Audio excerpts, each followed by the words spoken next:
I'm going to go ahead and get started with my little commercial and then introduce our speaker tonight. And I want to thank you for attending tonight's Arise Forum.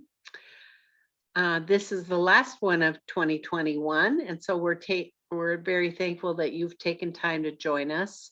And I know you're in for a great hour of learning and inspiration. I'm Leanne Lorian, and I was one of the people who helped to start Wings for Widows back in 2018. And now we have a whole gang of volunteers that bring a lot of great skills and big hearts to us to help the people that we serve. And our primary mission at Wings for Widows is to provide personalized financial wellness coaching and help widows and widowers move forward with confidence and hope after loss. This fall has been such a rich time of learning together, with topics as diverse as training your brain to children in grief, and tonight's topic, which is planning ahead to avoid your post-holiday blues. I want to also remind you that almost all, not all of our sessions are recorded. And those recordings, even from last year, are all available on the Wings for Widows website or the Wings for Widows YouTube page. And if you're not familiar with YouTube, there's a very easy way to find those recordings. You go to the Wings for Widows website and page down to the bottom of the page, and you're going to see little blue buttons. One has an F in it, that's the Facebook, and there's an Instagram symbol, and one of them has a little arrow in it, and that's the YouTube link. So you just click on that little blue button and it'll take you right to our YouTube page, and you'll have all the variety of recordings that we have there for you to watch. And that way you can listen to them over and over, you can take notes. It's kind of nice to be able to stop and start when you're listening carefully to something.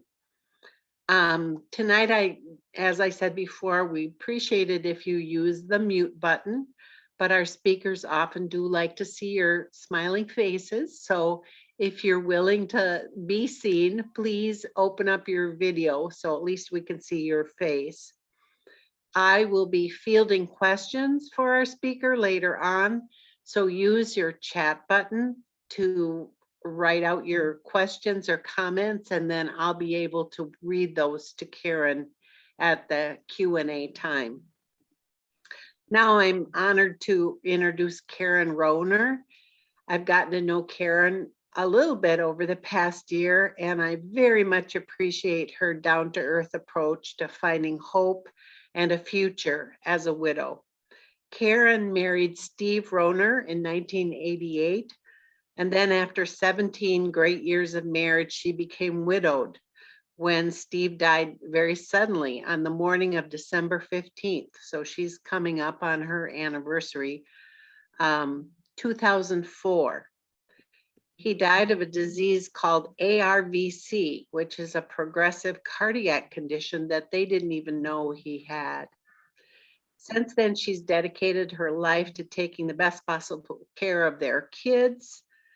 And over the past 13 years, she founded and facilitated a number of young widow groups, partnering with widows of all ages to help them find peace and their new normal, and to help them transition through the changes and challenges of life. In 2016, Karen found out about an opportunity called life coaching. She just loved the idea, so she studied for 8 months and got her degree in coaching skills, and has become since then a life coach, encouraging and empowering widows to embrace their new life. So welcome, Karen, and thank you so much for sharing with us tonight. Yeah, thank you so much for having me. I really, really appreciate it. I thank you for all of you for showing up tonight. I don't see a lot of faces, but I see a lot of names. Appreciate the faces. but I understand when you don't want to get on camera, that's okay. So I am going to share with you a presentation that I have. So I'm going to go ahead and put that up there now and just make sure that we can all see it. Can you guys see that? Thumbs up, good. All right, now I got to figure out where techie me has to figure out where I go next. Hold on one second. Okay, there we go. Okay, so we're still good, right? All right, thumbs up. Okay, so first of all, I'd like to say good evening and thank you so much for having me tonight. It's such a privilege and an honor to be asked to speak to all of you. And I'd like to thank Leanne and Wings for Widows for having me. I'd love to know where everyone is from, so please share your location in the chat. I know you were told not to use the chat, but I'd love to see where everyone is from. And I want to see Minneapolis, North Carolina, Maryland, North Georgia. We got people all over the place. Florida, Ohio, Massachusetts. All right, we got people from a lot of different places here, which is so, so cool. So I hope that you get something out of this tonight, whether if I can just, if one person takes something home and makes life better for yourself, then this is all worth it. Wisconsin, Freedom, Pennsylvania, near Pittsburgh, Boston, Mass, Minnesota. We got a lot of Massachusetts and Minnesota's. Okay, awesome. Thank you guys for coming. I appreciate it. So I'm in Michigan, where it's freezing cold and it's going to warm up a little bit soon, but only to like 50. So you Minnesota people, you kind of know what I'm talking about. Anyways, and just so you know, I mean, there's been a lot of chaos in my area right now. I'm about 12 miles from Oxford, Michigan, where the shooting just happened yesterday. So it's been a lot. There's been a lot of craziness around here lately. Anyways, let me get to where I'm supposed to be right now. So I am here to present to you guys setting goals versus the post-holiday blues. How many of you know what I mean when I say post-holiday blues? If you do, raise your hand. I'm assuming that a lot of you know what that means. So yep, a lot of you do know. But first, let me tell you a little bit more about myself and who I am before I go forward. So who am I? My name is Karen Rohner. I live in Auburn Hills, Michigan, but born and raised just north of Chicago. I have 5 brothers and 2 sisters, and a mother and a father. My father just passed away actually this past July. Today, I am first and foremost a mother to my kids, Kelly and Kevin. You see by my mother picture, I've got Kevin there. He's turning 30 on the 11th of this month. Kelly, my daughter, is 32. She lives here with me for a while. And then I am a grandmother of 2 little girls that are my life. Holly is 3 years old, and little baby Stevie, what's her name? Stevie is named after my husband, was just born on November 4th of this year. Her mother, Mish, is from South Africa, and let's see. Okay, so that is my personal life. Professionally, I'm a life coach. I'm a grief consultant. I'm a founder of Motion, which is a nonprofit that supports and connects widows. And I am also a widow. So Leanne said a little bit more about my widowhood. I was widowed back in 2004. My husband had a heart condition that we were unaware of. And my kids were 14 and 15 at the time. So I know everyone in here, I think everyone is widowed or a widower. And I understand the struggles and victories of being widowed. Been going through it for almost 17 years now. So I'm here tonight to talk about one way you might be able to beat the holiday blues. this is just one way. Of course, we only have an hour, and you can go on and on about, more and more details. But this is one thing that I put together that could help you move forward. So, oops, I went backwards. So you guys are coming up on some really busy times.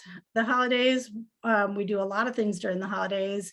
We buy gifts, we make meals, we decorate, we have family over, we have to go through family traditions, and we also have a lot of emotions that we have to deal with over the holidays, and not just widows, but anyone goes through all this, but it is especially heavy for widows, as you guys probably are aware of, especially if you're coming into your first Christmas season, your first holiday season as a widow. It can be really, really rough. You can go through feelings as overwhelm, sadness, loneliness, happiness, grief. So you're all over the place with that. So once that all stops, your family goes home, and then what happens? There's suddenly this silence that happens, okay? So you have the chaos of the holidays. You're moving. You're busy. Your emotions are all over the place. And then all of a sudden, you have this silence.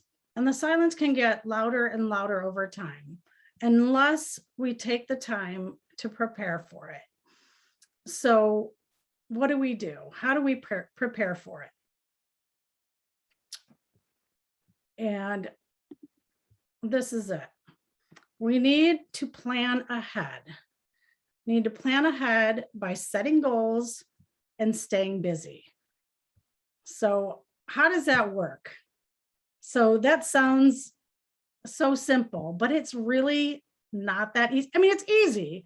It's easy to do. It's easy to plan ahead, to think ahead, but to actually put it to paper and make it happen, you have to have your mind in the right place. You have to decide that this is what you want to do, that you don't want to go through these post-holiday blues. You have to decide that that's what you want to do. So planning ahead. So why do you plan ahead? You plan ahead because it reduces stress. It allows you to stay in the moment, meaning that you don't have to think about what you're going to do next. You can stay right where you are and not worry about the future. It saves time, potentially money. There are less unwanted surprises because you're planning for something. You're more productive, and you have something to look forward to. So once the holidays are done, you don't just sit there and sit in the silence and wonder what to do next. Is this making sense? We got thumbs up, we got Yahoo, hands raised, we got it all going on. All right. So it may feel overwhelming to think about all the things you want to accomplish. Here's what you do. Okay, so you're going to sit down and brainstorm a list of anything and everything you'd like to accomplish. So you're going to write a list and just keep going and going and going until you can't think of anything anymore to write down. Okay. And then you're going to take your highlighter and you're going to find 5 to 10 of those things that are the most important to you and that you really want to accomplish. Out of those 5 to 10, you're going to prioritize your list. So take those, physically write down numbers 1 through 10 on those priority lists. And then you're going to take that top 1 or 2, whatever you're excited the most about getting done, whatever motivates you the most. It doesn't matter what really needs to be done first. This is just to keep you busy, okay? So pick the thing that you're most excited about and you'd be, oh my gosh, if this got done, it would be amazing. So you have something to look forward to when the holidays are done and that silence creeps in.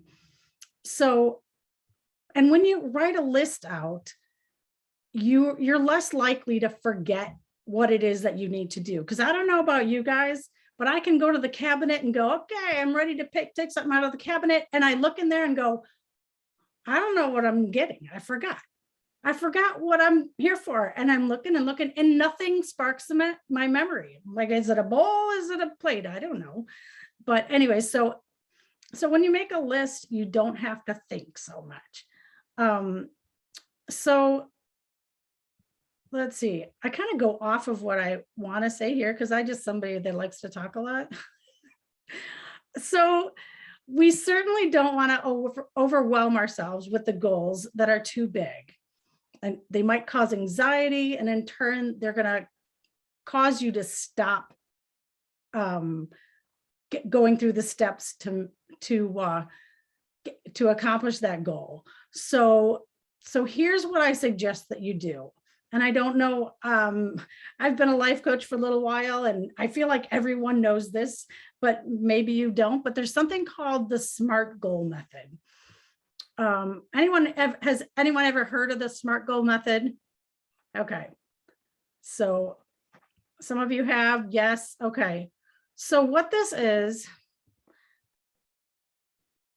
a way to keep yourself from setting your goals that are too big, overwhelming, that cause you to throw your arms up and just quit. You use the SMART goal method. Your goal should be specific, measurable, achievable, realistic, and timely. Okay, so let me break this down for you and give you some examples of how to use this method. So specific, SMART goals are specific. Saying you want to take better care of yourself is too broad because it doesn't give you anything to do. So you need to be more specific and say, I want to get to the gym once a week. That's a much more specific goal, and it's much more doable. You say, I want to take care of myself. Okay, whatever. Then you got to think again. Or maybe you want to organize your life. And if I say, okay, in January, I want to organize my life. And then you got to think again, what does that mean? So instead, your goal can instead be, I want to get through this pile of papers. And we all know as widows, there's usually that stack of papers. And I'm talking about as a young widow or in your first couple of years. I still have stacks of papers and I'm 17 years in. So it has nothing to do with my widowhood. So instead, you're going to say, your goal can instead be, I want to go through this pile of papers and do what what needs to be done with them. Let's see. So I want to go through 2 or 3 different things in this pile a day. So we're going to knock it down to small doable goals.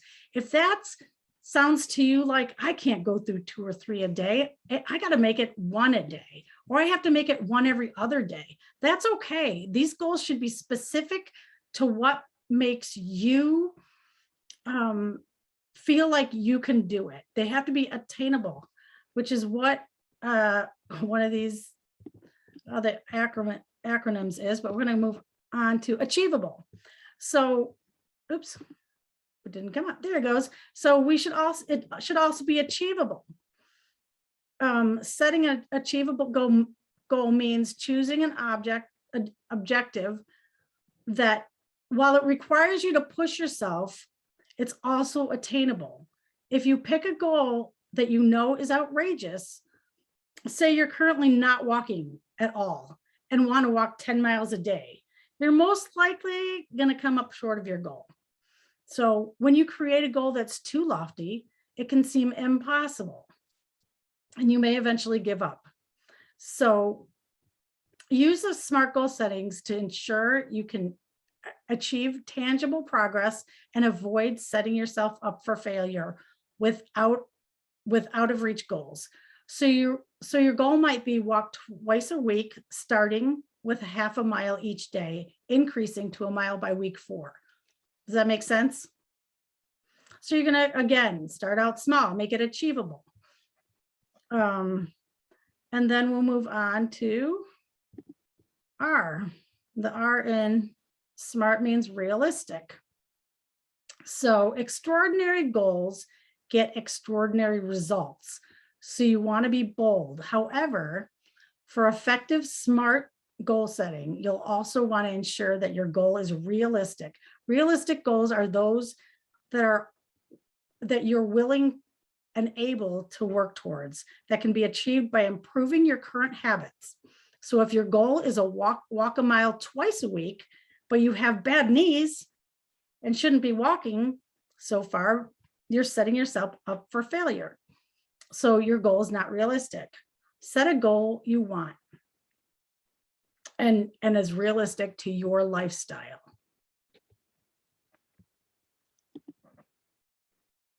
The T in SMART goals means its goals are set in a time frame. So the final principle in SMART goals definition is setting a clear time frame in which you can achieve your goal. Give yourself a reasonable amount of time to accomplish your goal. Do you think you can start walking next week or next month? What goal will set you up time-wise for success? Having a clear time frame is essential for checking your progress along the way to reaching your goal. If you don't reach your goal within that time frame, then it's time to reassess. It's okay if it doesn't work out, because if it doesn't work out, we know that we're learning something about ourselves that doesn't work for us. We're learning we take it as an opportunity to reassess, set a new goal, and make it smaller, and that's totally fine. So let's see. So there's nothing wrong with reassessing your goals as long as you have clarity on why you didn't meet them. Okay, and here's another example of how you get to your SMART goal versus start with something broad. So if you say, I don't want to be so bored, I mean, what does that mean? So what do you want? I want to get out of the house more often. And more specific than that, I want to see more of my friends. And more specific than that is I want to see more of my best three friends, my three best friends. So that becomes your goals. I want to see each of my three best friends once a month in 2022. So now, to stay on task and to keep you motivated, discover your why for your goal. I'm talking off my thing here, but that's okay. So in order to keep yourself motivated for these goals, it's all great to have a goal and everything, but you need to have a reason for this goal. And the reason is called your why. So your why is the reason for your goal. Your why is it's why the goal is important. What will it accomplish?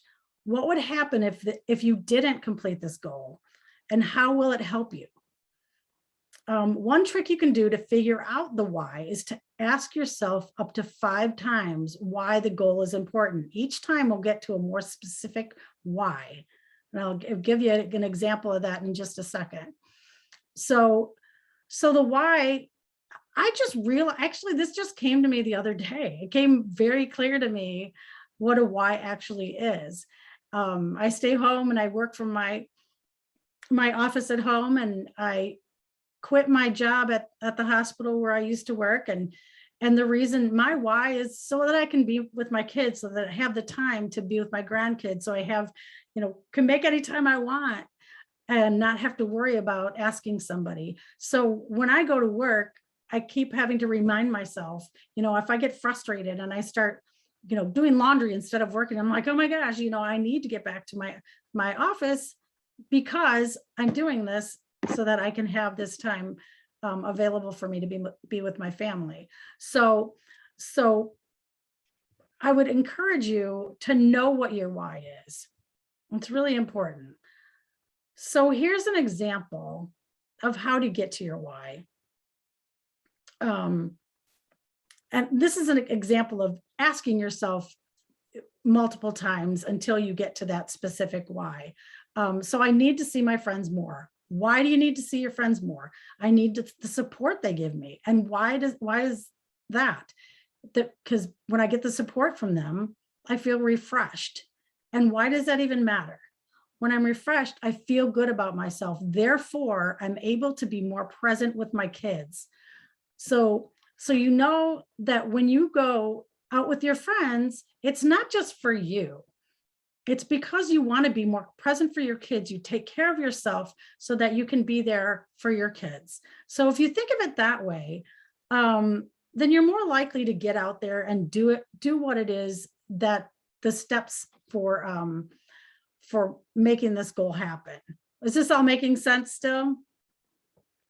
Okay, so what do you do with your why? You make it available to you. You write it down, you put it in front of you, and you look at it anytime that it could be on your refrigerator. It could be, something that you look up at every time that you start working on your goal. But have it available to you so you can remind yourself all the time so that you can be successful in completing this goal.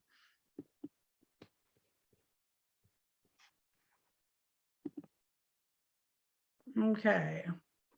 And how will you achieve your goal? So once you get to this, go through and get a SMART goal, you get your why, you then need to break down, what does it take to achieve my goal? And you need to break it down. You need to decide specifically when you're going to do each of these steps that you broke it down into, and then create a timeline. Put it in your calendar. Give yourself a reminder so that you don't forget to do this. If you drop off and something happens and you forget, it's okay. There's nothing called failing in this process. You cannot fail this unless you decide to just sit on the couch and do nothing. But hopefully you're motivated from day one and it's something that you really want to do. So you're going to create a timeline with reminders. And as you complete each step, where's my next one? Okay. So basically, in the example of you want to get together with your friends, it's as simple as this. You're going to say December 26th, I'm going to call friend number 1. I'm going to set up some dates and I'm going to mark it on my calendar. And I'd probably put reminders on there too. December 29th, I'm going to call friend number 2. Make it simple. You don't want to call friend number 1, 2, and 3 in the same day and set up all these dates and blah, blah, blah. You can spread it out as far as you want, but these are steps. As long as you get yourself moving, and make it simple, then you're going to get there. Tiny steps are much better than no steps at all.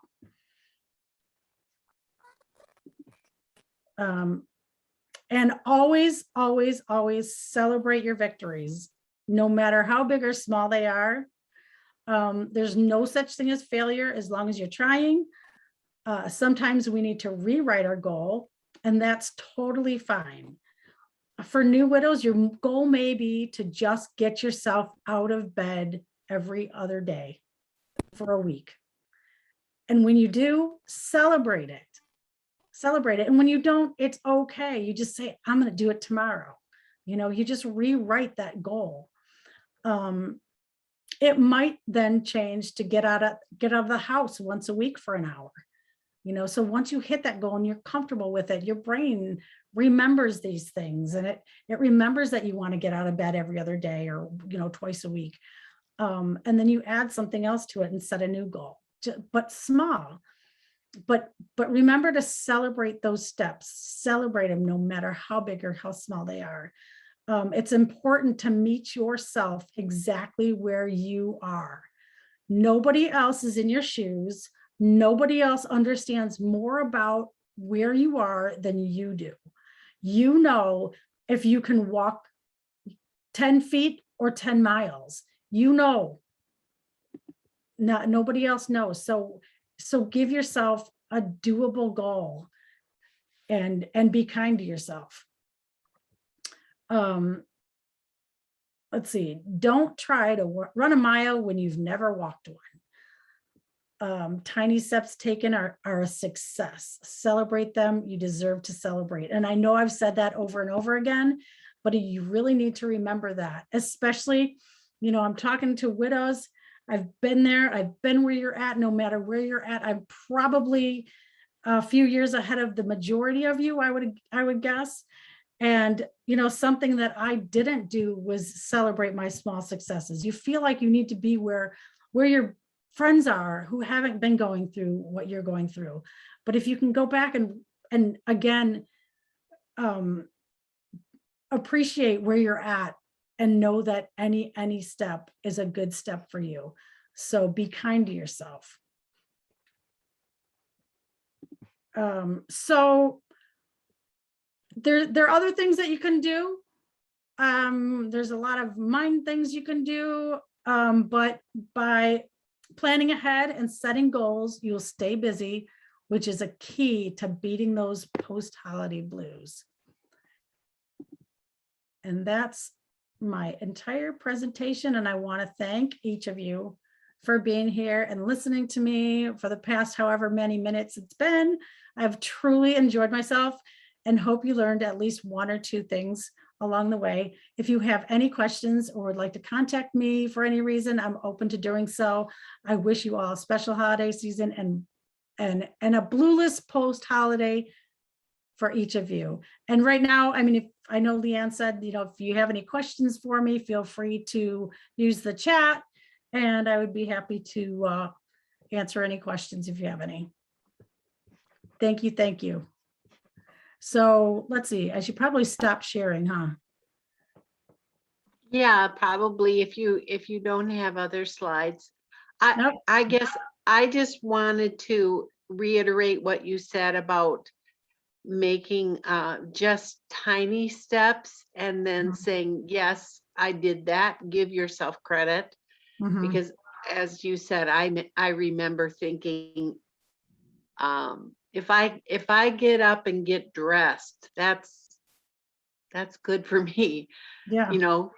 Those first few weeks, if I get up and get dressed, if I eat normal meals, and if I take time to get outside for a while, I even asked my neighbor to keep me accountable to go outside and walk at least a little bit every day, because my mental health was pretty bad and I just needed, I knew that I would feel better if I got outside, but I didn't have the motivation to do it.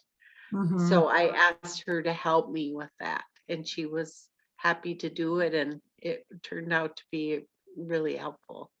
Yeah, that's definitely another step in this, is to make sure that you have somebody that can hold you accountable. Do this with somebody, and so that you have somebody always that you feel like is watching over you or pushes you a little bit. Lean on your friends. I actually was out with visiting a friend of mine who's actually not doing well. He's got cancer and he stays inside, sits on his recliner all day, and he's dying basically. And I asked him today, I told him about what I was talking to you guys about tonight, and he said, tell them, lean on your friends. Don't be alone in your house. He has to be alone every single day because he's single, doesn't have kids around him, but he has friends. And that's what he said. I can get these, pre-holiday blues pretty fast, but it's his friends. Don't forget to reach out and let your friend, if somebody has asked you to come out, just go a little bit outside of your comfort zone and go, even if it's for a couple of minutes, it doesn't matter. Just push yourself just a little bit. You'll be happy that you did later. I was gonna say, so many times people say, is there anything I can do for you? And Mhm, they really mean it, but they just don't know what to do. mhm. And, that's the perfect time to say, I just need someone to call me and check on me a couple times a week. Would For you do sure. that for a month or say? I mean, you don't want to put a burden on somebody for a long time. Or like I said, my neighbor, she said, is there anything I can do? I said, yes, just remind me to get outside. And, Mhm. people really want to help and they just don't know a practical way to do that. And then they say dumb stuff like, oh, well, God needed another angel in heaven or something like that. And you just want to kick them. But they want to help. That's their heart reaching out and they just don't know the right words to say. For So I sure. think that's something that you definitely can take advantage of. And in this day and age, it's so great. FaceTime, you can actually see people that are across the country. My mother-in-law has a little device called GrandPad, and she's 95 and she can do it. She can do that, and we can have face-to-face calls with her. She loves it. It's very simple. So there are means by which you can do things like that. Mhm. Does Yeah, definitely. anyone have questions or comments for Karen? I'm sure with this big of a group, we have a couple people that have something that they're wanting to ask. Well, one of the things that we talked about a couple weeks ago when we did the talk about preparing for the holidays and kind of the front end of the holidays, and we talked about that being kind to yourself. Mhm, Understand that you have gone through something that is one of the major events of life, and it takes so much energy to grieve. And mhm, so it don't feel bad if you don't feel like doing a lot of things, and you, like Karen said, you need to set very small goals, but even those should be a cause for victory or a sense of celebration that you've accomplished something, you've achieved something. So I would say mhm. give yourself a big pat on the back. Absolutely. Yeah, this is not an easy ride. It is not. You got one of the toughest rides you can ever have to go through in a lifetime. It changes everything. And so, be kind to yourself. That's the most important thing, I think, um, is to just understand that this is hard. It's hard and it takes a long time. If you feel like you should be over it, through it, any of your friends think you should, they're wrong. They're wrong. I'm not through it yet. I'm in it and I will always be in it. It gets better with time. Um, and the memories are really important as time goes on, and talking about, Steve, my husband, is really important to keep his legacy alive and his memory. So don't be afraid to talk. And one thing that I would encourage you guys to do over the holidays is to make sure you talk about, you bring it up. I mean, it might make people uncomfortable, but it also eases their um they don't know what to do. And if you bring it up, it's like, oh, okay, we can talk about him. You know, we all know that people don't want to talk to us about our spouses because it's going to make us cry. And that's okay. Cry right in front of them. It's okay. But if you're uncomfortable, take a step out and go somewhere else. But let them know it's okay if I cry, and it's okay to talk about, your loved one. It's important to talk about them. I still to this day will hear my husband died suddenly, and to this day, somebody will come up to me and say, I remember that day your husband passed away, and they'll tell them what they were doing uh, in that moment and how it affected them. It's like, wow, you don't realize how many people are affected by their loss until years later. People say, oh my gosh, my kids, they cried for days. It's like, holy cow, really? I had no idea. But a lot of people are affected by loss of anybody. So, Well, and this is, given our circumstances in the world with the unknowns of COVID and, what's going to happen. I mean, in Minnesota, we're having a big upsurge of COVID cases right now. And of course, they haven't even factored in Thanksgiving yet. And I wonder, will we have to be alone again this year? Will there be lockdowns? And, I guess before that happens, I want to start to, organize my time so that I do have those things to look forward to going, into Christmas and then afterwards, so that I don't, feel that loss again like I felt last year when we weren't able to do things together as a family. Um, I hope that nobody is in a situation where they're going to be alone mhm. um, over the holidays. Yeah, that's tough. It is. It's That very tough. COVID, the lockdown was really difficult. As a matter of fact, I think you saw that my friend Destiny and I, who happens to be on this call right now, I see her.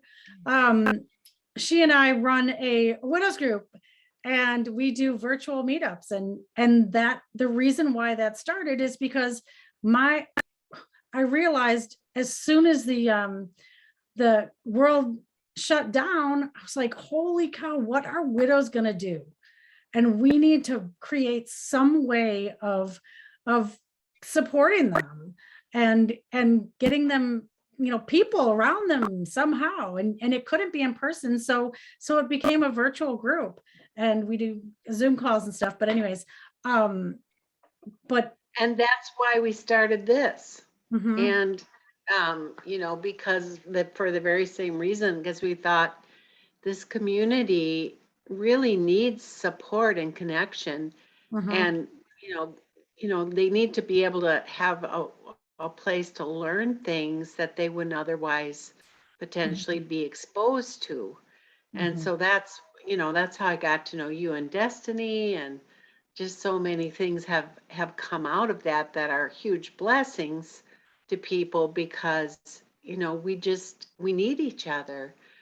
You guys should give that information. What could you type it, Destiny, in the chat button, how to connect with your if that's okay. I mean, is it an open group? Can people join it? oh yeah, as long as Absolutely. you're, I'm gonna put our link yeah. tree information. So if they just select that link, they'll be able to get any way they need to connect with us in that virtual group and everything. So Yeah, I Yeah. love that because I think the more, you may choose not to do that, but the more opportunities that you're aware of, it may just meet a need that you didn't know you had. Mhm, I have a similar, I meet every Saturday morning with a group of widows here in the Twin Cities by Zoom, and then we meet once a month in person. And we're just reading a book together. It's a book about grief. And, you know, we read a chapter, we talk about it, and then everyone kind of shares what's going on in their life. And it's just really helpful. And it's even down to the most practical things like, I need a handyman. Does anyone know somebody mhm, that, can do electrical work, or a plumber, or fix my washing machine or whatever? I mean, it gets down to things like that, in addition to learning what it is to process grief and share a little bit about hard days that are coming up, those kinds of mhm. things. It's Yeah, just great to have absolutely. people that understand how you feel. And Right. I you mean, it's kind so of important. already, yeah, you're already in a deeper relationship because you have that shared experience. Mhm. You know, when I was first widowed, the reason why I know that the connection is so important with other widows is because that's what helped me 17 years ago when there was no Zoom, there was no, Facebook. I happened to find four other women in my area that were about my age that lost their husbands at the same time. And the value of getting together with them every other week and just talking about anything, life, whatever. It's what kept me alive. It's what kept me going. And they understood that, a year and 2 years and 3 years later, it was still hurting. And I'm to this day, we're still friends and we still get together, not as often, but they know the the value even more now as we have grandkids and as our kids get married and things like that happen. You have that support of people who understand that grief is still there in those moments. Um, there was Mary asked a question. She asked, "How did you create your group?" And there's nothing like this in my area. As far as that goes, we're virtual right now. How we created the group. What was the question? How did we create a group? Like, were you asking that to Leanne? Like, how did you create a group in your area? No. My group, kind of the core group came out of Grief Share. We all went to, there were four of us, well, five of us to begin with, that went to Grief Share at an area church. And we thought, well, we'd really like to continue to meet. We kind of got to know one another a little bit. And so then from that, we started continuing to meet. Just, we'd go out for lunch or supper together and just talk. And then we kind of thought, well, maybe other people would appreciate this too. So we kind of, under the auspices of the church, that we're not all members of that church, but it's just where we went to Grief Share. In fact, nobody is except me, I think. Anyway, we just hit it off and we decided, well, we're going to keep doing this. And so then we came up with the idea of being like a book club, sort of. And the church gives us the Zoom link so we can continue. And the group has gone from 4 or 5 people to about 25. Wow, that's awesome. And Yeah. we meet, like you said, we meet virtually, but then once a month we try to get together in person. Yeah, our group that Destiny and I have, our mission is called Motion, and Motion is looking to start groups all over the world. So we are putting together packets where if you wanted to lead a group, we would give you a packet and teach you how to do that and tell you exactly how to put it together. I did it the same way. I led groups for years and years out of my church. There are different ways of doing it. You just, back then it was put a flyer out. Now it's like you could put something on meetups or different websites that are available where you can advertise it, or get into one of these widows groups on Facebook, ask who lives in your area and see who wants to get together and just meet up. If it's one person, if it's 2 people, your group will grow. Your group will grow. It will, once people start finding you, people will wonder where it is that they'll start inviting other people into it. You're welcome. Yeah, that's what I found. People, the word just kind of spread, and over the past year, it's grown that much just because one person will tell another person, and yeah, it just is organic. Yeah, definitely. I would definitely say do it. Just put it out there, put it on Facebook, put it anywhere. You can even start a group on Facebook for people in your area that are widowed. And all you got to do is put posts out there and people will start reaching out to friends and family that know, somebody who's widowed, and they'll join your Facebook group, and then you get together. There are a lot of different ways to do it now. And it's awesome. I just hope, Destiny and I we're itching, and I know Leanne feels the same way, is just to help as many widows as we possibly can is the goal. Because we know the pain. Another organization that I was just introduced to this fall is called TAPS, TAPS. Mhm. And it's a military oriented widows organization. Well, it could widows and widowers, but they kind of, their focus, of course, is on people who have died in military service or have died from suicide because of military service. However, they have just a wealth of materials and seminars online and all kinds of things, and anyone can go to that. You don't have to be a military person. You don't have to sign up in that way, and present some kind of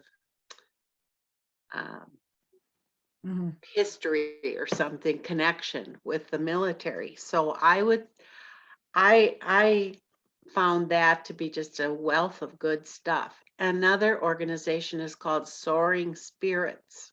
Mhm. If you haven't heard of that, it's one of the more long-standing widow and widower groups, and it's a national organization, and they have chapters in different metropolitan areas around the whole country. So, and actually in other countries too. I think they have it in Australia and Mhm. New Zealand. I think they just started. Anyway, that's another one to look into if you're interested in a group like that. Yeah, our group actually, it's kind of fun that I can, if you're feeling the urge to do something, do it. What happened in this group that I started, and I just love it, is that they're in March. There are a group of 10 of these widows and widowers who have met each other in my group, and they're going on a cruise in March.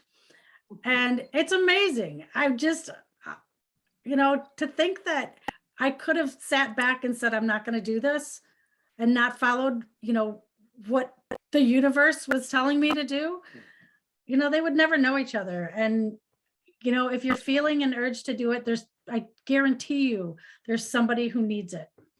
And even though, I needed to get together with widows when I was a younger widow, now, and I knew the value of that. And now it's like, I want other people to have that. I want other widows to have that connection with other widows, because I know how important it is and how valuable it is to your growth. Yeah, my very first question when I became a widow was, am I going crazy? Mhm. And when I met other widows, I realized, no, this is normal.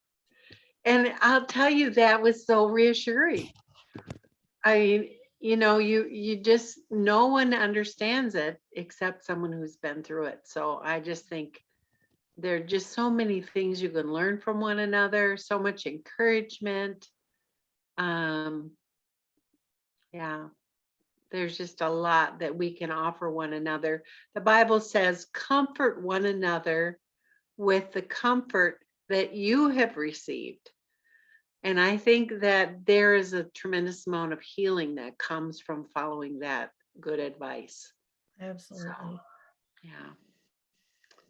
Well, I think we're getting down to the end of our hour together, but you're so welcome to go, as I said before, onto the Wings for Widows YouTube page, listen to any one of our many presentations that are on there. I think you'll find them to be very helpful. We've had similar ones from other speakers. Karen, you just did a terrific job. I love that review of SMART goals, because my widow brain doesn't remember things very well. I wrote it down, and I'm going to review that and really work on some goals for the new year. This is my 5th Christmas without my husband, and I'm finding it to be still hard.